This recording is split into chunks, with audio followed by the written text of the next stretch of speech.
I mean, we do have a list of questions that we use, but quite often they go out the window. We use them exactly as you say, as conversation starters. Um, the bit that's always hard for us, and I'm sure you've experienced this, is you have to get behind those kind of rehearsed answers. It's a bit like when we used to work with footballers, when we were working with Nike Football.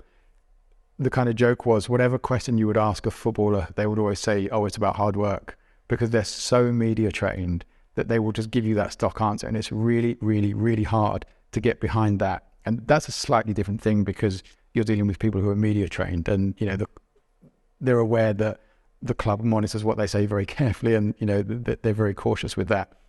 With brands, it's not so much that they're media trained. It's just that it's kind of what I was saying about this automatic behavior. They just do things because they do them.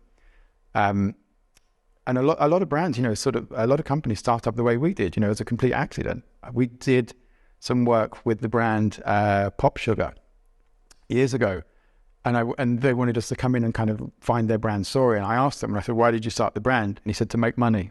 Okay, well, that's a bit disheartening.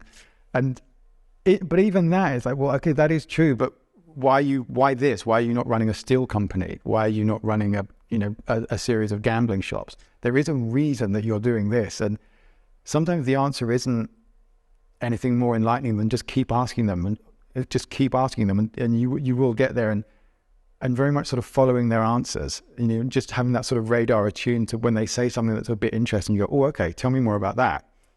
And sometimes just trying to get to the personal bit, and quite often those reasons are so buried that they won't know them. When you ask the question dead on, they'll kind of give you those stock answers.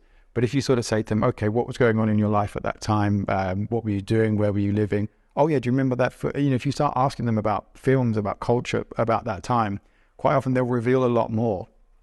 We pitched this idea when we were at Apple that they wanted to introduce the leadership team to the employees. And they said, oh, we're just going to do a Q&A. And we said, oh, that's really boring. So it's really boring and they'll just have all the stock answers. And so we came up with this idea of 5 tracks that changed my life. And we said, that's much more interesting because you'll hear about the person, but they'll have personal memories attached to those songs, to moments in their life, and it'll get you round the sort of, get you in the back door a little bit.